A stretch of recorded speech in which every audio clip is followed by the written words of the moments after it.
الحمد لله وكفى وسلام على عباده الذين اصطفى اللهم صل على سيدنا محمد وعلى آل سيدنا محمد وبارك وسلم۔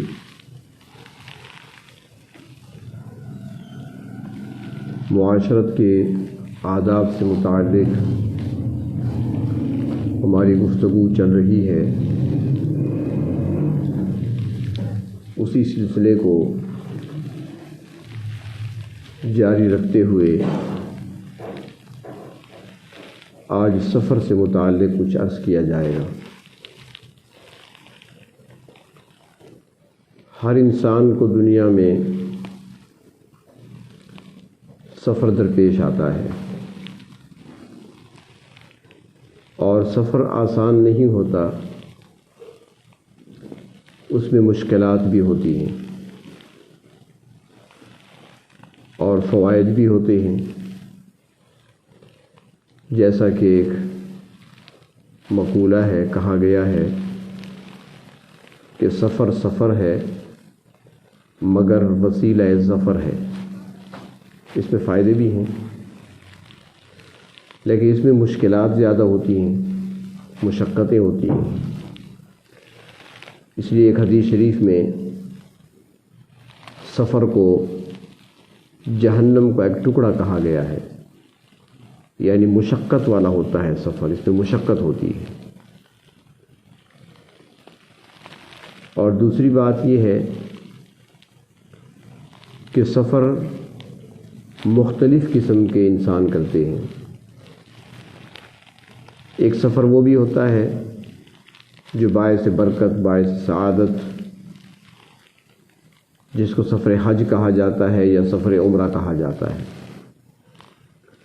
اس کے علاوہ بھی کچھ ایسے سفر ہیں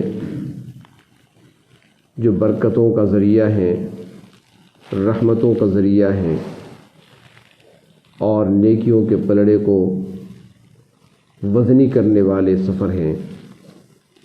جیسے کہ علم حاصل کرنے کے لیے سفر کرنا عبادت ہے، فرشتے پر بھی چاہتے ہیں طالب علم کے قدموں کے نیچے۔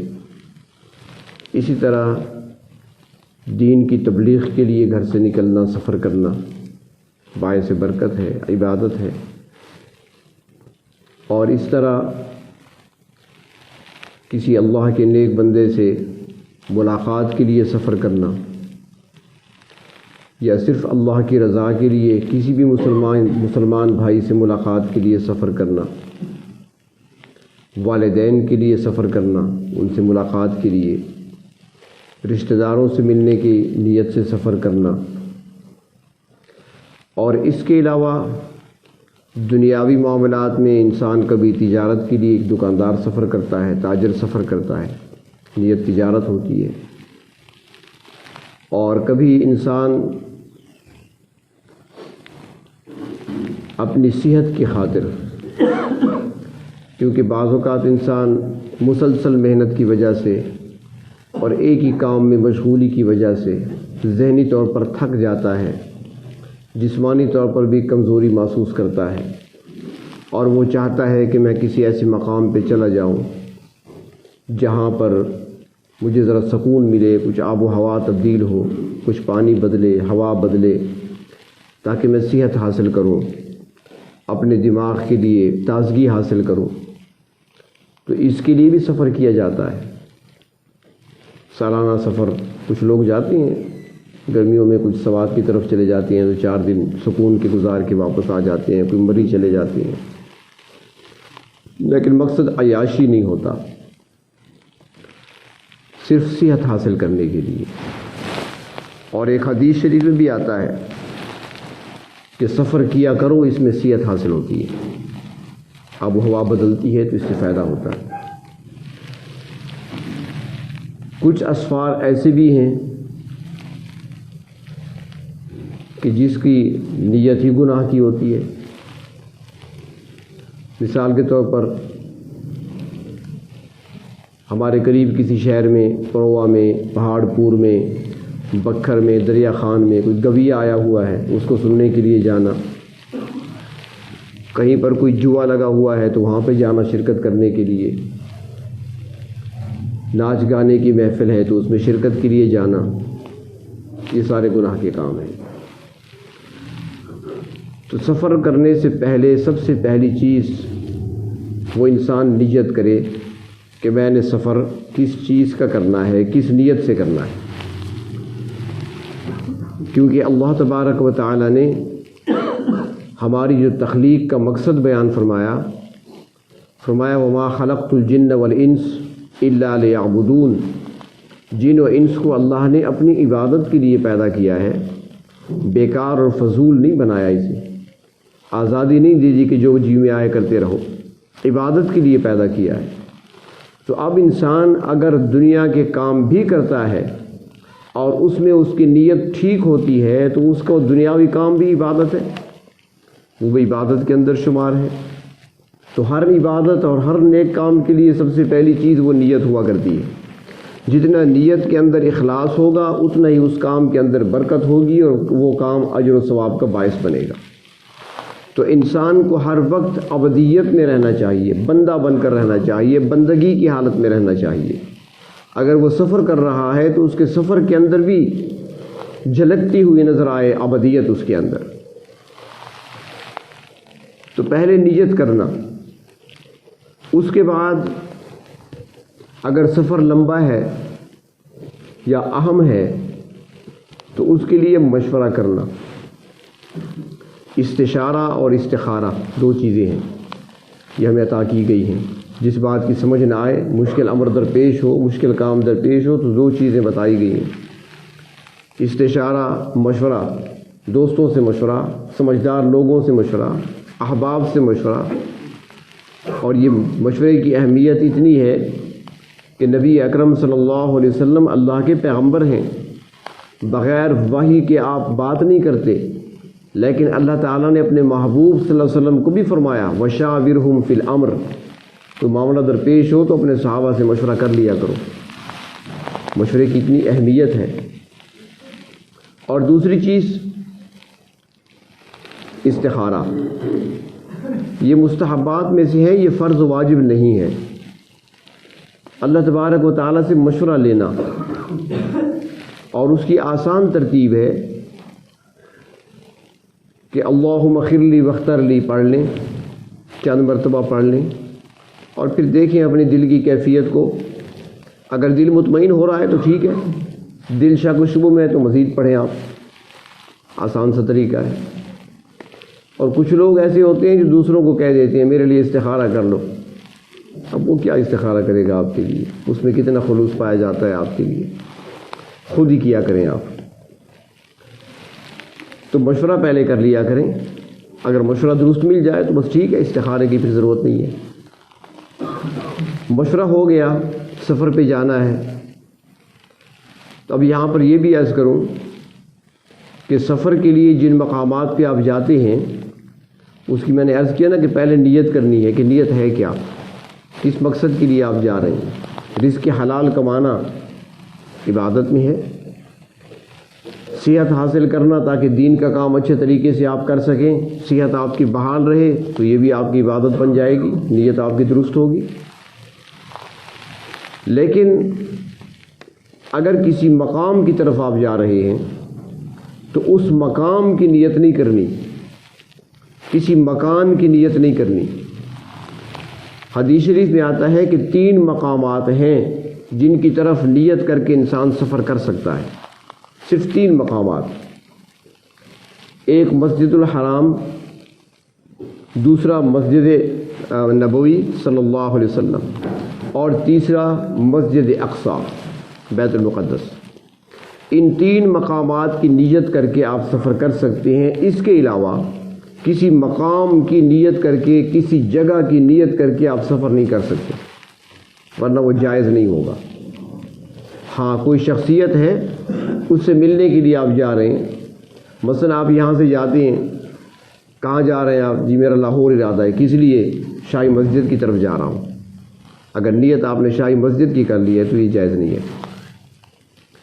آپ یہ کہہ سکتے ہیں کہ لاہور میں کوئی دوست ہے، رشتہ دار ہے، کوئی اللہ والے ہیں، کوئی عالم ہے، ان سے ملنے کے لیے جا رہا ہوں۔ جب آپ وہاں پر پہنچ جائیں، ملاقات ہو جائے، وقت بچ جائے تو شاہی مسجد بھی دیکھ لیں، منع نہیں ہے دیکھنا، لیکن نیت وہ نہیں کر سکتے۔ صرف 3 مقامات کی نیت ہو سکتی ہے، مسجد الحرام، مسجد نبوی اور بیت المقدس۔ تو نیت پہلے خالص رکھیں، اس کے بعد ضرورت کا سامان اپنے ساتھ لینا، یہ بھی لازمی ہے۔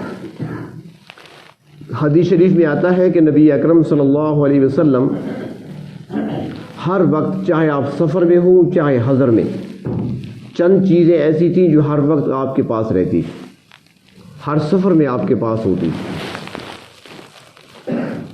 سرمدانی، آج کل تو بس چھوڑ دیا، اسے استعمال ہی کوئی نہیں کرتا، مستقل سنت ہے سرما استعمال کرنا۔ سرمدانی آپ وسلم کے پاس ہوا کرتی، سرما باقاعدگی سے آپ نے استعمال فرمایا ہے، مستقل سنت ہے آپ کی۔ سفر کے دوران بھی آپ نے استعمال فرمایا، سرمدانی آپ کے ساتھ ہوتی۔ اس طرح بالوں کے لیے کنگھی، تیل، مسواک، خوشبو اور کینچی، ان چیزوں کا ذکر آتا ہے کہ یہ آپ صلی اللہ علیہ وسلم کے ہر سفر میں آپ کے پاس ہوگی۔ اور آج کل کی ضرورت کے مطابق جو مزید چیزیں ہیں وہ بھی پاس رکھیں، ٹیشو پیپر بھی رکھ لیں اپنے پاس، بعض اوقات قضاء حاجت کی ضرورت پیش آ جاتی ہے، پانی نہیں ملتا، ایسی جگہ پر گاڑی رکی ہوئی ہے کہ وہاں پر کوئی آپ کو پتھر نہیں مل رہا، استنجے کے لیے کوئی ایسا ڈھیلا نہیں مل رہا، تو وہاں پر آپ یہ چیز استعمال کر سکتے ہیں۔ اس طریقے سے آج کل ہاتھ مٹی سے نہیں دھوئے جاتے بلکہ صابن استعمال ہوتا ہے، صابن اپنے پاس رکھنا، تولیہ اپنے پاس رکھنا، یہ ضرورت کی چیزیں ہیں تاکہ وہاں پر مانگنا نہ پڑے کسی سے، احتیاج نہ ہو، محتاجی نہ ہو کسی کی، اپنے پاس ہی ساری چیزیں موجود ہونی چاہیے۔ تو جن چیزوں کی ضرورت پڑ سکتی ہے آپ کو، وہ سامان اپنے پاس رکھیں، بلکہ پہلے سے لسٹ بنا کر رکھیں، فہرست رکھیں میں نے کیا کیا ساتھ لے جانا ہے۔ اور جب تیاری ہو جائے سفر کی تو اس کے بعد 2 رکعت نماز نفل پڑھنا، 4 بھی پڑھ سکتے ہیں اپنے گھر میں۔ اب یہ ایسی سنتیں ہیں، عوام تو چھوڑیں، خواص سے بھی چھوٹ گئی ہیں، خواص بھی اہتمام نہیں کرتے ان چیزوں کا، اور یہی تو وجہ ہے۔ فرمایا گیا تھا ایسا زمانہ آئے گا کہ ایک سنت کو زندہ کرنے پر 100 شہیدوں کا ثواب ملے گا۔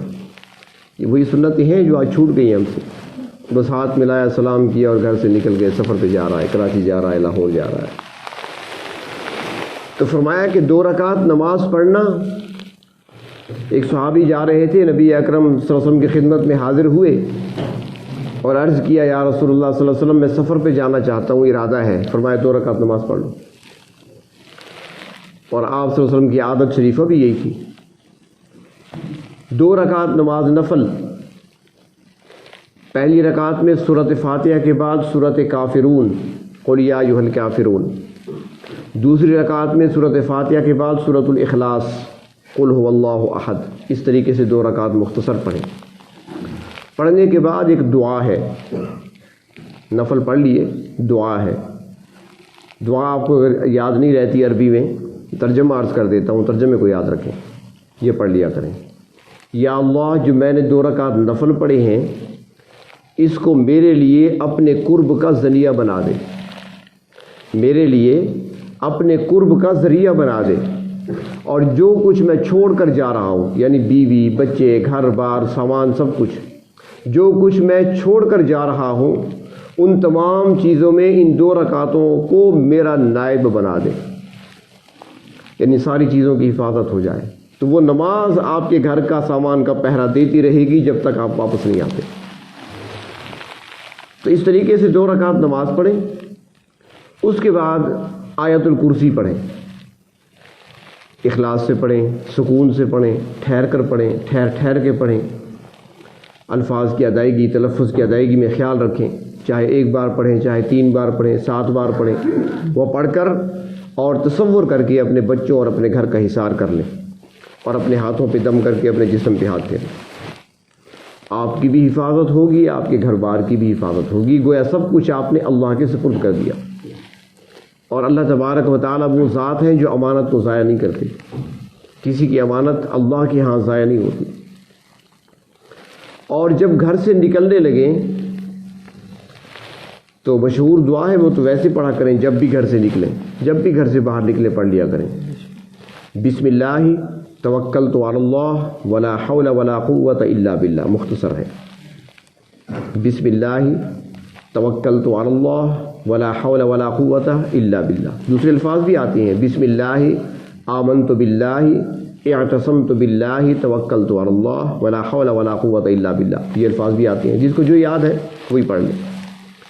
تو فرمایا کہ یہ معمولی سی دعا ہے، چھوٹی سی دعا ہے، لیکن اس کی تاثیر کیا ہے؟ فرمایا جب بندہ گھر سے نکلتے ہوئے اسے پڑھتا ہے تو ایک فرشتہ آواز دیتا ہے، ہدیتا تجھے ہدایت مل گئی، وقیتا تجھے بچا لیا گیا، یعنی ہر نقصان سے تمہیں اللہ نے بچا لیا، وکفیتا اللہ تعالیٰ تیرے لیے کافی ہو گیا۔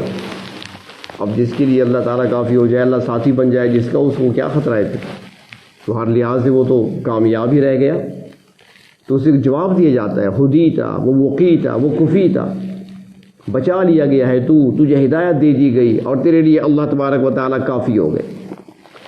تو یہ دعا پڑھ کر، اس کے علاوہ دوسری دعائیں ہیں، مصنون دعائیں ہیں، آج کل تو آسان ہے، موبائل ہاتھ میں ہوتے ہیں ہر کسی کے، تو اسی میں آپ سرچ کریں تو فوراً آپ کے سامنے سفر کی دعائیں لکھیں تو ساری سامنے آ جائیں گی۔ مصنون دعائیں بہت ساری ہیں، لمبی دعائیں بھی ہیں، چھوٹی دعائیں بھی ہیں، تو اس میں آپ اپنی زبان میں بھی کہہ سکتے ہیں، اے میرے پروردگار سفر کی مشکلات میرے لیے آسان فرما دیجئے، اور میرا سفر بڑا طویل ہے، اس کی طوالت کو میرے لیے سمیٹ دیجئے۔ اس کا یہ مطلب نہیں ہوتا کہ اب یہاں سے کراچی 900 کلومیٹر ہے تو آپ کے لیے 300 کلومیٹر رہ جائے گا، ایسے نہیں ہوتا، یہ مطلب نہیں ہے اس کا۔ طوالت کو سمیٹنا وہ ایسا ہوتا ہے کہ آپ نے جب یہ دعا پڑھ لی ہے توجہ دھیان سے، تو آپ کے وہ چند گھنٹے جو آپ سفر میں گزارتے ہیں وہ ایسے گزریں گے کہ آپ خود وہاں پہنچ کر کہیں گے کہ یار پتہ ہی نہیں چلا سفر ہو گیا، پتہ ہی نہیں چلا ہم پہنچ گئے، گھنٹے اترنے لگے ہیں لیکن آپ کو محسوس نہیں ہوئے۔ یہ دعا پڑھنے سے فائدہ ہوتا ہے۔ اور جس نے ایسا نہیں کیا تو پھر بار بار گھڑی دیکھے گا، ابھی 4 گھنٹے سفر باقی ہے، ابھی 3.5 باقی ہے، آج تو گھڑی بھی بڑی سست آ رہی ہے، پھر دوسرے سے پوچھے گا میری گھڑی بند تو نہیں ہو گئی، تمہارے پاس کیا ٹائم ہے؟ وقت نہیں گزر رہا ہوتا۔ اور جو یہ پڑھ لیتا ہے اللہ کے سپرد کر دیتا ہے سب کچھ، تو اللہ تعالیٰ ایسا وقت کو اس کے لیے سمیٹ دیتے ہیں، اسے پتہ ہی نہیں چلتا، پہنچ جاتا ہے وہاں پر۔ اور گھر سے نکلتے وقت جب سفر پہ جانا ہو، تو جب آپ جا رہے ہیں تو گھر والے یا دوست احباب جب رخصت کر رہے ہوں تو ان کے لیے بھی کلمات سکھائے گئے کہ وہ دعا دیں، اس کے لیے دعا کریں۔ استودع اللہ، میں اللہ کے سپرد کرتا ہوں، دین کا تمہارے دین کو بھی، وہ امانت کا تمہاری امانت کو بھی۔ امانت کیا ہے؟ بیوی بچے گھر بار سب کچھ۔ اب وہ جو رخصت کر رہا ہے وہ اس کو دعا دے رہا ہے کہ میں تمہیں بھی اللہ کے سپرد کرتا ہوں، تیرے دین کو بھی اللہ کے سپرد کرتا ہوں، کیونکہ دین تو سب سے اہم چیز ہے، دین ضائع نہ ہو جائے، یہ نقصان نہ ہو جائے۔ اس کی اہمیت اتنی ہے کہ حضرت یعقوب علیہ السلام سے ان کے لخت جگر حضرت یوسف علیہ السلام جدا کر دیے گئے۔ بڑی محبت تھی یعقوب علیہ السلام کو اور کئی سال تک روتے رہے، یہاں تک روئے کہ قرآن حکیم میں اللہ تعالیٰ فرماتے ہیں وَبْيَضَّتْ عَيْنَاهُ، ان کی آنکھیں یعنی بینائی چلی گئی، روتے روتے بینائی چلی گئی، اتنا روتے رہے۔ بار بار بیٹوں سے کہتے جاؤ تلاش کرو میرے یوسف کو، کہاں ہوگا، کس حال میں ہوگا۔ کئی سال گزر گئے اور سالوں کے بعد جب حضرت یوسف علیہ السلام کی خوشخبری ملی اور وہ قمیص اور کرتا لایا گیا یوسف علیہ السلام کا اور ڈالا گیا حضرت یعقوب کے چہرے انور پر، بینائی لوٹ آئی، خوشخبری سنا دی گئی کہ یوسف زندہ ہیں، سلامت ہیں، بلکہ تخت پہ بیٹھے ہیں۔ اب یعقوب علیہ السلام کو خوش ہونا چاہیے تھا نا کہ میرے ہاں تو غربت تھی، یہاں تو بکریاں چراتے تھے، وہاں شاہی تخت پہ بیٹھے ہیں۔ نہیں، حضرت یعقوب پہلا سوال کرتے ہیں مجھے یہ بتاؤ اس کا دین کیا ہے۔ دین تو بدل نہیں گیا، وہ تو چھوٹا سا یہاں سے گیا تھا، کن کے ہاتھوں میں گیا ہے؟ مصر میں پہنچا ہے تو مصر کا دین تو کچھ اور ہے، وہ تو بت پرست ہے، وہاں کا بادشاہ تو فرعون ہے، وہاں تو بت پرستی ہے۔ مجھے یہ نہ بتاؤ کہ یوسف تخت پہ بیٹھا ہے، مجھے یہ نہ بتاؤ کہ یوسف بادشاہ بن گیا، مجھے یہ بتاؤ کہ یوسف کا دین کیا ہے۔ اور جب بتایا کہ وہ اپنے باپ دادا کے دین پہ قائم ہے تو فوراً کہتے ہیں الحمدللہ، تو دین کی اہمیت ہے۔ تو اس لیے جب رخصت کیا جائے کسی کو تو اس کے لیے دعا کے الفاظ یہ سکھائے گئے، استودع اللہ، اللہ تعالیٰ تمہاری بھی حفاظت کرے، میں تمہیں اللہ کے سپرد کر رہا ہوں، دینہ کا، اور تمہارا دین بھی اللہ کے سپرد ہے، وہ امانت کا، اور تیری امانت بھی، یعنی گھر بار بیوی بچے سارے اللہ کے سپرد، وہ خواتیم عمل کا، اور تمہارے جو کام ہیں ان کا انجام بھی اللہ کے سپرد ہے، یعنی جو کام ہوں گے تمہارے، جتنے بھی عمل کرو گے ان تمام اعمال کا، تمام کاموں کا انجام اللہ کے سپرد ہے کہ ہر کام کا انجام بہتر ہو، یعنی اللہ تبارک و تعالیٰ تمہیں نقصان سے، گھاٹے سے بچائے رکھیں، اپنی حفاظت میں رکھیں۔ یہ دعائے کلمات ہیں جو ان کو دیے جاتے ہیں۔ اور اس طریقے سے فرمایا گیا کہ انسان جب سفر کے لیے نکلے تو وہاں پر جہاں بہت ساری دعائیں آتی ہیں وہاں پر ایک دعا یہ بھی آتی ہے، اللہم انی اعوذ بک ان اضل او اضل، اے اللہ میں آپ کی پناہ میں آنا چاہتا ہوں اس بات سے کہ میں خود گمراہی کے راستے پر چلوں یا کوئی اور مجھے گمراہی کی طرف لے جائے، اس سے بھی پناہ چاہ رہا ہے جانے سے پہلے۔ اور پھر کہتا ہے ان او اضل او اضل، اور میں اس چیز سے بھی پناہ چاہتا ہوں کہ میں پھسل جاؤں یا پھسلایا جاؤں، اور ساتھ پھر آگے فرمایا او ازلم او اظلم، اللہ میں آپ کی پناہ چاہتا ہوں اس بات سے بھی کہ میں کسی پر ظلم کروں یا کوئی مجھ پہ ظلم کرے۔ اب بتائیں دکاندار حضرات، جب یہ پڑھ کر لاہور جائیں گے تو کوئی آپ کو لوٹ سکتا ہے، کوئی آپ کو نقصان پھر دے سکتا ہے، کوئی آپ کو چیز مہنگی دے سکتا ہے، ہر طرح سے حفاظت ہوگی اللہ تعالیٰ کی، نہ کوئی ظلم کر سکے گا نہ آپ کسی پر ظلم کر سکیں گے۔ اور پھر اگلا جملہ کہ او اجہل او یجہل علی، اللہ اس چیز کی پناہ مانگتا ہوں کہ میں کوئی جہالت کا کام کروں یا کوئی اور میرے ساتھ جہالت والا معاملہ کرے۔ جہالت سے بھی پناہ مانگ لی، ظلم سے پناہ مانگ لی، پھسلنے سے پناہ مانگ لی، گمراہی سے پناہ مانگ لی، وہ اللہ تبارک و تعالیٰ کی حفاظت میں آ گیا۔ تو اس طریقے سے جب ہم سفر اختیار کریں گے ایک اچھی نیت کر کے اور پوری طرح تیاری کر کے اور مشورہ کرنے کے بعد، ہم اس طریقے سے اللہ کے سامنے عاجزی اختیار کرتے ہوئے، انکساری اختیار کرتے ہوئے اور اللہ تبارک و تعالیٰ سے مدد مانگتے ہوئے جب ہم سفر اختیار کریں گے تو اس سفر میں بھی خیر و برکت ہوگی، اللہ تبارک و تعالیٰ کی ہر طرف سے حفاظت بھی ہوگی، محفوظ بھی رہیں گے، مامون بھی رہیں گے، ہر قسم کے نقصان اور شر سے محفوظ بھی رہیں گے۔ اور پھر جب سواری پہ سوار ہو جائے انسان تو وہاں کے لیے دعا اور سکھائی گئی۔ ہمارے ہاں تو کسی سے پوچھے نا کہ سفر کی دعا آتی ہے؟ جی آتی ہے۔ کون سی ہے؟ سبحان الذی سخر لنا ھذا۔ بھئی یہ سفر کی دعا نہیں ہے، سواری کی دعا ہے۔ جب آپ سواری پہ بیٹھ جائیں تو سواری پر بیٹھ کر یہ دعا آیت قرآنی پڑھی جاتی ہے، سبحان الذی سخر لنا ھذا، پاک ہے وہ ذات جس نے اس کو ہمارے لیے مسخر کر دیا، اس سواری کو، ورنہ ہم کہاں تھے اس کو قابو کرنے والے؟ یہ گاڑی ہم سے کہاں کنٹرول ہوتی تھی؟ اتنی بڑی گاڑی، اتنی بڑی بس ہے، اس میں 60 سواریاں بیٹھی ہوئی ہیں، سامان لدا ہوا ہے، ایک بندہ اس کو گھسیٹ کر لے کر جا رہا ہے، یہ اس کا کمال تو نہیں ہے، اللہ تعالیٰ نے مسخر کر دیا ہے، اللہ تعالیٰ نے مسخر کر دیا، ان چیزوں کو غلام بنا دیا ہمارے لیے۔ تو اللہ تبارک و تعالیٰ کی حمد و ثنا بندہ بیان کرتا ہے۔ اور اس کے بعد فرمایا کہ ایک دعا آتی ہے، دعائیں تو بہت ساری ہیں، ایک دعا یہ بھی آتی ہے کہ لا الہ الا انت انی ظلمت نفسی ظلما کثیرا ولا یغفر الذنوب الا انت، یہ دعا پڑھ لی جائے، بندہ اپنے گناہوں کا اقرار کر لے، اللہ تبارک و تعالیٰ کی وحدانیت کا اعلان کرتے ہوئے اپنے گناہوں کا اقرار کر لے کہ میں نے اپنی جان پہ ظلم کیا ہے، اللہ کوئی معاف کرنے والا نہیں ہے آپ کے سوا۔ اور اس کے بعد 3 مرتبہ کہنا الحمدللہ الحمدللہ الحمدللہ، اور پھر 3 بار کہنا اللہ اکبر اللہ اکبر اللہ اکبر۔ سفر میں مشکلات ہوتی ہیں، پریشانیاں ہوتی ہیں، لیکن جب بندہ اللہ تبارک و تعالیٰ سے مدد مانگ کر چلتا ہے تو ہر طرح کی اس کی حفاظت ہوتی ہے۔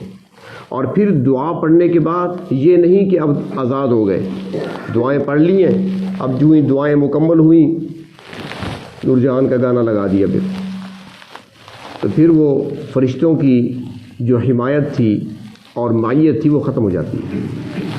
روایات میں آتا ہے کہ جب بندہ سفر میں روانہ ہوتا ہے اور اللہ کی یاد میں ہوتا ہے، ذکر و اذکار میں ہوتا ہے، تسبیحات پڑھ رہا ہے، ذکر کر رہا ہے، تو فرمایا کہ فرشتوں کی معیت اسے حاصل ہوتی ہے، فرشتے اس کے ساتھی بن جاتے ہیں، اس کے ساتھ ہوتے ہیں۔ اور جب بندہ لغویات کہتا ہے، یعنی ایسی عام دنیاوی باتیں، بے فائدہ بے تک کی باتیں وہ کرنے لگتے ہیں، یا کوئی گانا بجانا کوئی اور چیز شروع کر دیتے ہیں، یا شعر و شاعری شروع کر دیتے ہیں، فرمایا کہ پھر شیطان ان کا ساتھی بن جاتا ہے، فرشتے وہاں سے ہٹ جاتے ہیں۔ تو کوشش یہ ہونی چاہیے کہ ذکر و اذکار کی پابندی اسی طرح ہی سفر میں ہونی چاہیے۔ اللہ تبارک و تعالیٰ تو مہربان ہیں، وہ تو خوب نوازتے ہیں بندوں کو، تھوڑی سی توجہ کی ضرورت ہے۔ ہم تو مائل بکرم ہیں، کوئی سائل ہی نہیں۔ فرمایا کہ سفر چونکہ ذرا مشکل ہوتا ہے، نہ وہاں پر نیند صحیح طریقے سے ہوتی ہے، نہ کھانا وقت پہ ملتا ہے، ہر چیز بے ترتیب ہو جاتی ہے، تو فرمایا کہ جو بندہ جب گھر میں تھا، حضر میں تھا، اپنے وطن پہ تھا، تو اللہ کو یاد کیا کرتا تھا، ذکر و اذکار کی کثرت ہوتی تھی، معمولات تھے اس کے پورے کیا کرتا تھا۔ اب سفر میں اس کی معمولات پورے نہیں ہو رہے، جتنا بھی کوشش کرے سارے پورے نہیں ہوتے، تو فرمایا کہ سفر کی وجہ سے جو معمولات میں کمی رہ جاتی ہے، رب تعالیٰ فرشتوں کو فرماتے ہیں جیسا گھر میں پڑھا کرتا تھا روزانہ اتنا ہی لکھو۔ سفر کی وجہ سے اگر کچھ چھوٹ گیا ہے تو چھوڑو نہیں، وہ اس سے چھوٹ گئے ہیں نا اعمال، تمہارے لکھنے میں کمی نہیں ہونی چاہیے، پورا پورا لکھو۔ اسی طرح ایک شخص بیمار ہو جاتا ہے، تکلیف میں ہے، تو جو وہ اذکار کیا کرتا تھا، نوافل پڑھا کرتا تھا، جو تلاوت کیا کرتا تھا، بیماری کی وجہ سے نہیں ہو رہی، اللہ تعالیٰ فرشتوں سے فرماتے ہیں کہ تم نے پورا پورا ثواب لکھنا ہے، جیسا وہ صحت کی حالت میں کیا کرتا تھا۔ اور جب وہ اپنی سائڈ بدلتا ہے تو سبحان اللہ لکھا جاتا ہے، اگر درد تکلیف کی وجہ سے منہ سے کوئی آواز نکلتی ہے تو وہ بھی ذکر لکھا جاتا ہے۔ تو اللہ تبارک و تعالیٰ خوب نوازتے ہیں۔ تو سفر میں انسان کی کوشش یہ ہونی چاہیے کہ وہ اللہ کو یاد رکھے اور اللہ کی یاد میں ہی رہے دوران سفر۔ اور ساتھ ہی جیسے پہلے بھی عرض کیا تھا کہ دین اسلام یہ انسان کو انسان بنانے کے لیے آیا ہے، کیونکہ انسان اشرف المخلوقات ہے، تو جب ساری مخلوق سے افضل اور اشرف ہے تو اللہ تبارک و تعالیٰ وہ اعلیٰ صفات انسان میں دیکھنا چاہتے ہیں۔ اس کے اندر صفات بھی ایسی ہونی چاہیے تاکہ پتہ چلے کہ یہ باقی مخلوق سے افضل اور اشرف ہے۔ اور ایک مسلمان کے لیے تو بہت ضروری ہے سفر میں، خصوصاً آپ نے بھی دیکھا ہوگا، ہمارا بھی تجربہ ہے، بارہا دیکھا ہے، کیونکہ صرف داڑھی اور صرف سر پہ پگڑی اور جبہ اور کرتا پہن لینے سے کام نہیں بنتا، بلکہ مسلمان وہ ہے جو دوسروں کے لیے مثال بنے، کیونکہ دوسرے لوگ دیکھتے ہیں کہ یہ لوگ کیا کر رہے ہیں۔ جس طریقے سے ہم شکل و صورت بناتے ہیں تو ہمارے کردار سے بھی یہ بات ثابت ہو۔ آج تو ہمارا حال یہ بنا ہوا ہے کہ ہم بجائے اس کے کہ لوگ ہمیں دیکھ کر ہم سے کچھ سیکھیں اور دین کی طرف راغب ہوں کہ دین کے اندر اتنی برکات ہے، دین کے اندر اتنے اخلاق ملتے ہیں، اتنا اچھا کردار ملتا ہے، اس کی بجائے آج لوگ ہمیں دیکھ کر دین سے متنفر ہو رہے ہیں۔ دیکھا ہوگا آپ نے بھی، سیٹ پہ لڑائی ہوتی ہے، جگہ پہ لڑائی ہوتی ہے۔ اچھا جو تھوڑا سا کچھ دیندار ہے وہ کیا کرے گا، گاڑی کا ٹائم ہو گیا، جا رہی ہے گاڑی، وہ کہتے ہیں جلدی آؤ، کہتے ہیں مجھے 2 رکعت نفل پڑھنے دو۔ اب یہ پڑھ رہا ہے، اب سارے بیٹھے ہیں، اب یہاں پر یہ نفل پڑھنا جو ہے اس کا یہ شوق پورا کرنا ہے، دین نہیں ہے، دین کا تقاضا نہیں تھا یہ۔ اب یہ نفل جو پڑھ رہا ہے یہ شوق پورا کر رہا ہے۔ اگر وقت ہے بے شک پڑھیں، جب وقت ہی نہیں ہے، سارے آپ کے انتظار میں ہیں اور آپ کھڑے 2 رکعت نفل بڑے سکون سے پڑھ رہے ہیں، پھر کہتے ہیں واپس آ کر بڑے فخر سے کہ میری کرامت دیکھو، ساری گاڑی کو میں نے روک لیا تھا۔ یہ کون سا کمال کیا آپ نے، سب کو پریشان کیا، بجائے ثواب کے گناہ کمایا آپ نے۔ تو آج ہم دوسروں کے لیے رکاوٹ بنے ہوئے ہیں۔ مرد اگر ہے اس کی ظاہری صورت کو لوگ دیکھتے ہیں، اس طرح صرف مرد نہیں، خواتین کے اندر بھی۔ اب جس خاتون نے عبایا پہنا ہوا ہے، برقع رکھا ہوا ہے سر پر، پاؤں میں جراب ہیں، ہاتھوں میں دستانے ہیں، دیکھنے والے دیکھتے ہیں نا بڑی متقی خاتون ہے، بڑی نیک خاتون ہے، مسلمان خاتون ہے، اور مسلمان خاتون جب لڑنے جھگڑنے لگے گی سیٹ پر اور ایسی باتوں پر، پانی پینے پلانے پر جھگڑے ہوں گے، تو پھر وہ کیا تاثر لیں گے لوگ ہم سے؟ اس لیے سفر کے اندر ان چیزوں کا بہت خیال رکھنا، کیونکہ اسلام یہ چاہتا ہے کہ ایک مسلمان وہ ہے جو دوسروں کی راحت کا خیال رکھے، کہ دوسروں کو آرام کیسے ملتا ہے، زیادہ سے زیادہ دوسروں کو آرام پہنچانا، زیادہ سے زیادہ دوسروں کو راحت پہنچانا، اور نہ یہ کہ صرف اپنی ذات کو دیکھنا باقی سب کو بھول جانا، ایسا نہیں، دوسروں کا خیال رکھنا۔ ایثار کا جذبہ ایک مسلمان کے اندر ہونا چاہیے، قربانی کا جذبہ ہونا چاہیے۔ راستے میں دوران سفر کسی کو مدد کی ضرورت پیش آ گئی، اس کی مدد کرنا۔ آج کل مثال کے طور پر گاڑیاں ہیں، راستے میں کسی کی گاڑی خراب ہو گئی ہے، رک کر اسے پوچھنا، اگر آپ مدد کر سکتے ہیں اس کی کریں، بلکہ اپنی گاڑی میں ایسی چیزیں رکھنا جو آپ کے بھی کام آ سکے، دوسروں کے بھی کام آ سکے۔ تو یہ اسلامی تعلیمات ہے اور یہ دین ہے سارا، اور اسی پر اجر و ثواب ہے۔ صرف نماز روزہ نہیں بلکہ معاملات بھی ہیں، معاشرت بھی ہے، اخلاقیات بھی ہیں، یہ بھی دین کا حصہ ہے، اور اسی پر اجر و ثواب ملتا ہے۔ اور بعض اوقات یہ باتیں جو چھوٹی چھوٹی نظر آتی ہیں انسان کی بخشش اور مغفرت کا ذریعہ بن جاتی ہیں۔ تو ان چیزوں کا بہت خیال رکھنا، یہ سامان اپنے پاس رہنا چاہیے۔ اگر گاڑی آپ کی اپنی ہے تو اس کے اندر جہاں آپ نماز کے لیے مصلی رکھتے ہیں وہاں دوسری چیزیں بھی رکھیں، ایسی چیز بھی رکھیں اس کے اندر جو دوسروں کے کام بھی آ سکے۔ کوئی گاڑی خراب ہے، راستے میں کوئی بھوکا مل گیا ہے، کوئی پیاسا مل گیا ہے، آپ کے پاس پانی ہونا چاہیے، آپ کے پاس کوئی کھانے کی چیز ہونی چاہیے تاکہ آپ اس کو دے سکیں۔ کئی مواقع ایسے آتے ہیں، لیکن ان چیزوں کی بڑی کمی ہے ہمارے اندر۔ یقین جانیے ہمارا حال یہ ہے کہ ایک مرتبہ حج کے موقع پر ہمارے اپنے گروپ کے ساتھی مینا میں احرام کی حالت میں لڑ پڑے تھے، آپس میں احرام کھل گئے تھے، بیچاروں کو باندھنا تو ویسے بھی نہیں آتا، نہ گزارا کیا ہوتا ہے سب نے، جس نے ساری زندگی تہبند باندھا ہو، بیلٹ نہ باندھا ہو تو پہلی بار ہی باندھنا پڑتا ہے تو مشکل ہوتا ہے۔ اور ایک کی سفید داڑھی تھی، منع کرتے رہے۔ وہاں پر ایک عرب تھے گزر رہے تھے، وہاں پر رک گئے تھے، قرآن کی آیت پڑھ رہے تھے بار بار، جس میں اللہ تعالیٰ نے روکا ہے جنگ و جدل سے احرام کی حالت میں۔ تو میں نے اسے اشارے سے کہا، میں نے کہا یہ اب قرآن کی آیت سننے والے نہیں ہیں، اب پکڑنا پڑے گا۔ ایک دو ساتھی تھے میرے پاس، پھر وہ آ گیا ساتھ، وہ بھی مضبوط تھا، ذرا بڑی مشکل سے جدا کیا ان کو۔ ایک دوسرے موقع پر، وہ بھی حج کا موقع تھا، گاڑی پر چڑھتے ہوئے دوسرے نے پیچھے سے کھینچا، احرام کھل گیا اس کا، نیچے اتار دیا گاڑی۔ تمہاری گاڑی نہیں ہے، ہماری گاڑی ہے۔ بھائی صبر کر لو، طریق گاڑی تو کھڑی ہوئی ہے، اگر اس کی نہیں ہے اور غلطی سے چڑھ رہا ہے تو اندر جب بیٹھ جائے پھر جا کر کہہ دینا بھائی جان آپ کی وہ گاڑی ہے، اس کو کھینچنے کی کیا ضرورت۔ تو ہماری چیزیں، ہمارے حالات یہاں تک بن گئے، اخلاقیات کا ہمارا یہ حال ہے، معاشرت کا ہمارا یہ حال ہے، معاملات ہمارے ایسے ہیں۔ تو یہ سارے کا سارا دین ہے، دین ہمیں سکھاتا ہے، انسان کو انسان بناتا ہے۔ تو جب ہم دینی تعلیمات پر، نبی اکرم صلی اللہ علیہ وسلم کی لائی ہوئی شریعت مطہرہ پر عمل کریں گے پورا، تب مسلمان بھی کہلا سکتے ہیں اور صحیح انسان بن سکتے ہیں۔ اس لیے ہمیں ہر موقع کے لیے آداب بتائے گئے، طریقہ بتایا گیا، سفر میں کیسے رہو، حضر میں کیسے رہو، گھر میں کیسے رہو، باہر کیسے رہو، سب کچھ بتایا گیا، سب کچھ ہمیں سکھایا گیا ہے۔ لیکن ہماری اپنی کوتاہی ہے کہ ہم نے نہ کبھی سیکھنے کی کوشش کی ہے، اور اگر کچھ سیکھ بھی لیا تو پھر عمل مفقود نظر آتا ہے، عمل کی کمی نظر آتی ہے۔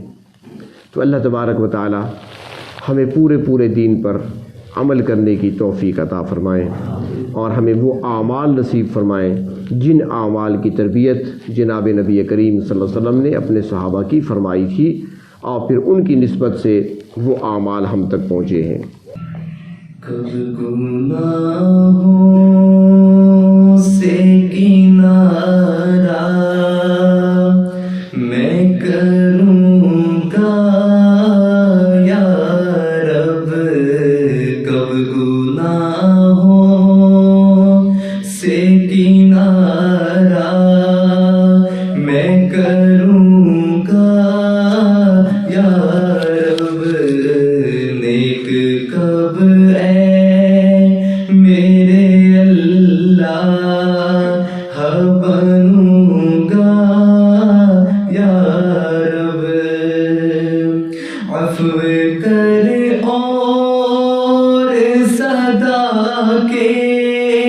لیے راضی ہو جا عفو کر اور صدا کے لیے راضی ہو جا گر کرم کر دے تو جنت میں رہوں گا یا رب نیک کب اے میرے اللہ بنوں گا یا رب آج بنتا ہوں معزز جو کھلے حشر میں عیب آج بنتا ہوں معزز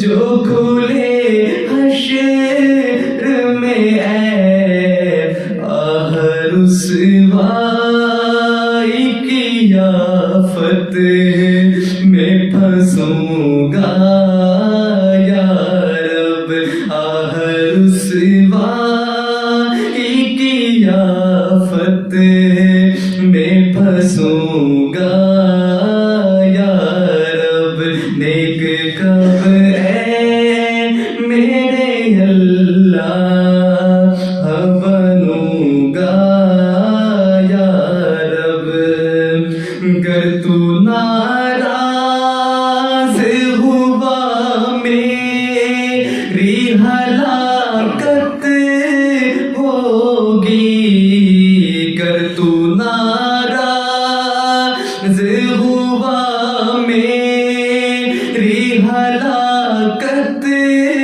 ہوگی